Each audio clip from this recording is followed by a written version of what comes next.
নমস্কার সকলকে। আজকে আমি ঝুরি ভাজা বানিয়েছিলাম বাড়িতেই। আমার মনে হলো হঠাৎ করে কিছু একটা বানাই। তখন দেখলাম কি বানাবো, হাতের সামনে কি এক জিনিস আছে, তখন আমি বানিয়ে ফেললাম ঝুরি ভাজা। তো বাড়িতেই ছিল বেসন। তো চলো এবার পরপর দেখতে থাকো যে আমি কিভাবে বানালাম। তাহলে প্রথমেই আমি বেসন নিয়ে নিয়েছিলাম। হুম বেসন নিয়েছিলাম পরিমাণ মতো। তারপরে তাতে কিছু জিনিস মিশিয়ে নিয়েছিলাম। তারপরে দিয়েছিলাম নুন, পরিমাণ মতো নুন দেবে, যতটা বেসন তার পরিমাণে, কারণ এটা নোনতা নোনতা ভাব হবে। এটা ঝুরি ভাজা, নোনতা ঝুরি ভাজা, ঠিক আছে?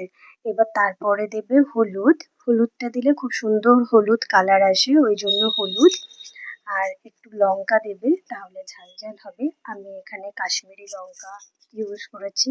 তোমরা সবসময় জানো আমি সব লঙ্কার ক্ষেত্রেই কাশ্মীরি লঙ্কাটাই ইউজ করি, ঝালটাও হয় আর কালারটাও হয়। আর এখানে দিয়েছিলাম জোয়ান।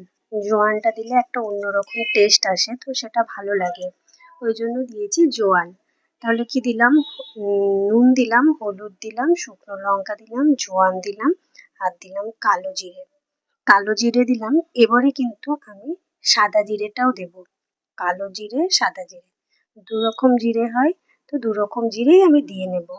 একটু খেতে বেশ ভালো হয়, কিন্তু আমি এখানে আর কিছু ইউজ করব না। হ্যাঁ, আর একটা জিনিস দেব, সেটা হচ্ছে একটু খাওয়ার সোডা, কারণ খাওয়ার সোডা দিলে বেসনটা খুব সুন্দরভাবে ফুলবে। এই দেখো আমি দিয়ে নিলাম একটু খাওয়ার সোডা।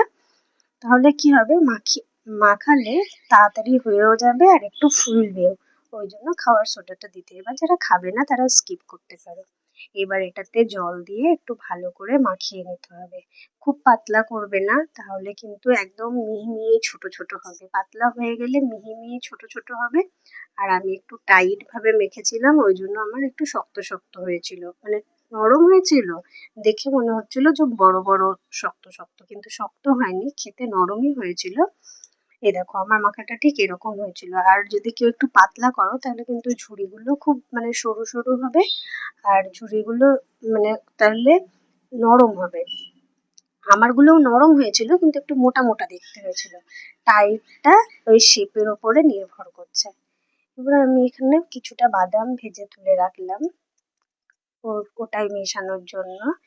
আর একটু সামান্য কারি পাতাও ভেজে তুলে রেখেছি। পরিমাণটা তো খুব অল্প ছিল, ওই জন্য আমি এখানে সবকিছু অল্প অল্পই দিয়েছি।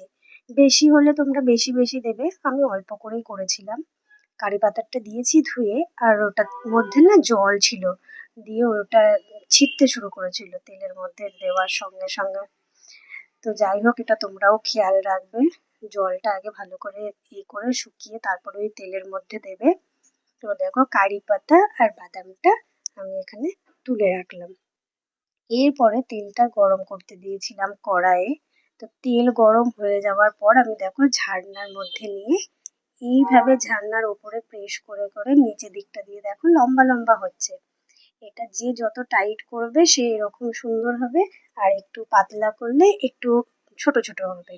তো এটার ব্যাপারটা এটাই থাকে, আর সেরকম কিছু ব্যাপার না। এবার তোমরা যেমন, তবে হ্যাঁ একটু শক্ত করলে হাতে একটু প্রেশার পড়ছিল ওটা মানে বের করতে, হাতে ব্যথাও হচ্ছিল। তো তোমরা একটু পাতলা করলেও পারো। আমার হঠাৎ ইচ্ছে হলো বলে আমি বানালাম, ফার্স্ট ট্রাই করলাম। এবার দেখো এটা একদম কিন্তু বাড়িয়ে করবে না, তাহলে কিন্তু এটা পুড়ে যাবে আর ভেতরটা কিন্তু হবে না। একদম মুচমুচে থাকবে, অনেক দিন অবধি থাকবে। আমি একদিন অবশ্য করেছিলাম, সেটা খুব অল্প পরিমাণে, এত ভালোভাবে করিনি, তো সেটাও অনেক দিন পর্যন্তই ছিল। এটা কিন্তু বাড়িতে তুমি রেখে দেবে, প্রচুর দিন থাকবে, নরম হবে না। এই জন্য এটাকে মিডিয়াম ফ্লেমে করে, প্রথমে হাই ফ্লেমে করে দেবে একটু, যখন ছাড়া হয়ে যাবে এগুলো সব দিয়ে ফ্লেমটাকে মিডিয়াম করে দেবে।